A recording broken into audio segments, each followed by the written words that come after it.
Baik, saya buka perkuliahan pada hari ini, yaitu untuk mata kuliah organisasi dan manajemen industri. Untuk pertemuan pertama, ya. Jadi hmm, untuk pertemuan pertama ini, ya, materinya diawali dari pengenalan tentang manajemen, ya.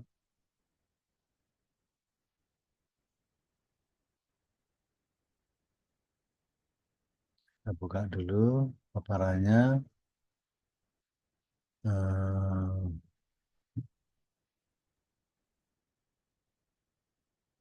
Nah, ya. Jadi pertemuan pertama mengenai mata kuliah organisasi dan manajemen industri itu mengenai konsep dasar manajemen, di mana di dalam materi ini berisi mengenai dasar-dasar manajemen, ya, yang perlu dipahami oleh para mahasiswa teknik industri, ya.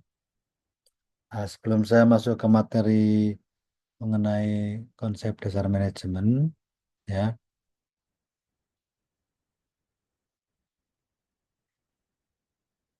saya ingin jelaskan mengenai kontrak pembelajaran untuk mata kuliah ini.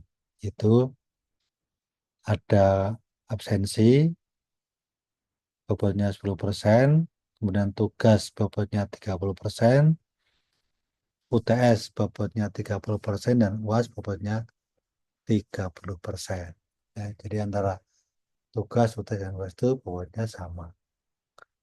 Nah, kemudian selain dari keempat itu, para mahasiswa wajib mengadakan kegiatan seminar mata kuliah. Ya, karena ini sudah menjadi kewajiban per mata kuliah untuk para mahasiswa mengadakan kegiatan seminar. Nah, selanjutnya saya ingin menjelaskan mengenai definisi daripada manajemen itu sendiri seperti apa. Jadi para ahli di bidang manajemen itu mempunyai definisi manajemen yang berbeda-beda. Ya, misalnya kita ambil dari salah satu ahli yang pertama adalah dari Mary Parker Follett yang menjelaskan bahwa manajemen merupakan seni dalam mencapai tujuan melalui orang lain. Ya, jadi manajemen itu dianggap seni, ya, bukan suatu keilmuan. Karena di situ unik, ya. Jadi sehingga Mary Parker Follett mendefinisikan bahasanya manajemen itu merupakan suatu seni untuk mencapai tujuan melalui orang lain. Ya. Kemudian James A.F. Stoner mempunyai definisi yang berbeda, yaitu manajemen terdiri dari proses perencanaan, pengorganisasian, kepemimpinan, dan pengawasan terhadap usaha-usaha anggota organisasi untuk mencapai tujuan organisasi yang telah ditetapkan. Jadi endingnya adalah sama, mencapai tujuan organisasi, tapi di definisi yang kedua ini penguatannya pada melalui proses perencanaan organisasi, kepemimpinan, dan pengawasan. Kemudian menurut Robert L. Katz, ya, mendefinisikan bahwa seorang manajer harus memiliki tiga keahlian, yaitu keahlian kompetensi yang secara konseptual, kemudian mempunyai kemampuan di bidang sosial, yaitu berhubungan dengan manusia, dan mempunyai kemampuan di bidang teknik, ya. Jadi konseptual, sosial, dan teknikal. Ah, manajemen juga mempunyai tiga unsur pokok. Ya, yang pertama adalah adanya tujuan yang ingin dicapai. Jadi adanya manajemen itu pasti ada tujuan yang ingin dicapai. Kemudian tujuan itu dapat dicapai dengan menggunakan kegiatan orang lain, ya kan? Dan kegiatan-kegiatan orang lain itu harus dibimbing dan diawasi, ya. Jadi ada tujuan, ada orang yang mengerjakan untuk supaya tujuan itu tercapai, dan adanya manajerial untuk mengawasi dan mengendalikan kegiatan itu supaya bisa tercapai. Nah, kemudian elemen dasar dari manajemen yaitu ada empat, yaitu elemen sifat yang terdiri dari dua, yaitu sebagai seni dan sebagai ilmu.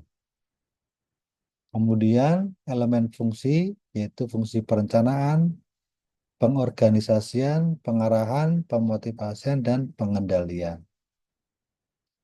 Kemudian elemen sasaran, yaitu terdiri dari manusianya dan mekanisme kerjanya, serta elemen tujuan, ya, untuk menjadi sasaran target semuanya itu.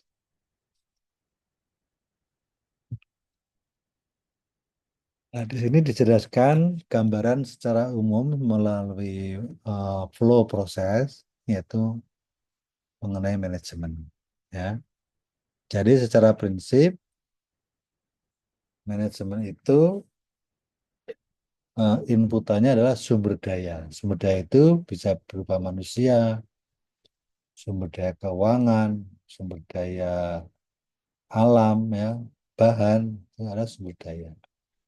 Di mana sumber daya tersebut, ya, akan diproses, ya, melalui tahapan perencanaan, pengorganisasian, pengarahan, dan pengendalian.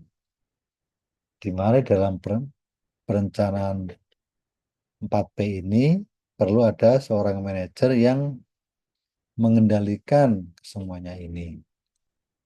Ya, kemudian juga ada fungsi-fungsi manajemen yang digunakan untuk mengendalikan proses tersebut. Nah, kemudian dari proyek itu akan mengarah pada tujuan organisasi, sehingga diharapkan tujuan organisasi itu menjadi efektif dan efisien. Ya, ini adalah gambaran pemetaan kaitannya dengan sistem manajemen. Nah, tujuan manajemen itu apa? Ya, tujuan diberlakukannya proses manajemen dan organisasi itu yaitu satu, menjalankan dan mengevaluasi strategi yang telah direncanakan agar dapat berjalan secara efisien. Ya, jadi tujuan manajemen yang pertama menjalankan dan mengevaluasi strategi hal-hal yang sudah direncanakan agar dapat berjalan secara efektif dan efisien. Kemudian melakukan peninjauan kembali terhadap implementasi fungsi manajemen serta kinerjanya dalam menjalankan tugas-tugasnya. Jadi peninjauan kembali, mengevaluasi, ya, fungsi manajemen. Kemudian memperbarui strategi pelaksanaan fungsi manajemen agar dapat mencapai targetnya. Dan yang keempat adalah melakukan peninjauan kembali terhadap kekuatan, kelemahan, serta ancaman, ya, SWOT analysis. Dan yang kelima adalah merancang inovasi yang dapat meningkatkan efektivitas kinerja. Nah, jadi kelima ini adalah menjadi tujuan manajemen. Ya, jadi menjalankan sesuatu yang sudah direncanakan, meninjau kembali implementasinya, memperbarui strateginya terhadap pelaksanaan manajemen, dan melakukan peninjauan terhadap SWOT analisis dan merancang inovasi yang dapat meningkatkan efektivitas kinerja. Nah, kemudian manajemen sumber daya manajemen itu juga mempunyai bermacam-macam. Yaitu apa? Manajemen sumber daya manusia, manajemen operasional, manajemen pemasaran, dan manajemen keuangan. Nah, ini adalah macam-macam manajemen yang ada di dalam suatu organisasi. Nah, manajemen sumber daya manusia fokusnya apa? Fokusnya adalah untuk mendapatkan sumber daya manusia yang terbaik dalam menjalankan organisasinya. Kalau manajemen operasional itu menghasilkan suatu produk sesuai dengan standar operasi yang telah ditentukan. Jadi dia di lini produksi, ya, bagaimana caranya menghasilkan produk sesuai standar operasi yang telah ditentukan. Nah, kemudian manajemen pemasaran yaitu untuk memasarkan, mempelajari setelah mengidentifikasi apapun yang dibutuhkan oleh konsumen. Jadi apa sih kebutuhan konsumen, ya, nanti diterjemahkan dalam operasi. Nah, kemudian ada manajemen keuangan, yaitu yang punya fungsi untuk memastikan jika kegiatan bisnis yang dilakukan benar-benar dapat memaksimalkan pencapaian tujuan berulang secara ekonomi. Ya, nah, itu adalah macam-macam manajemen, ya, sebagai dasar pemahaman kalian kaitannya dengan uh, manajemen itu.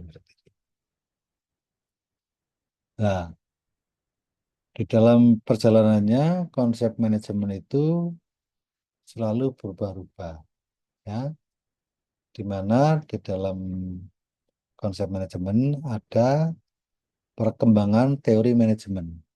Yang pertama adalah manajemen ilmiah, yaitu di tahun 1970 sampai 1930 berkembang adanya konsep manajemen klasik, kemudian konsep manajemen hubungan manusiawi, dan konsep manajemen modern.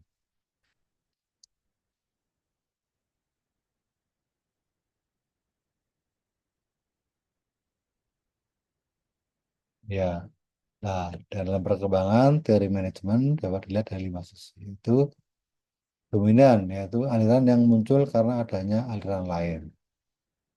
Divergensi, yaitu di mana aliran masing-masing berkembang sendiri-sendiri tanpa memanfaatkan pandangan aliran lainnya.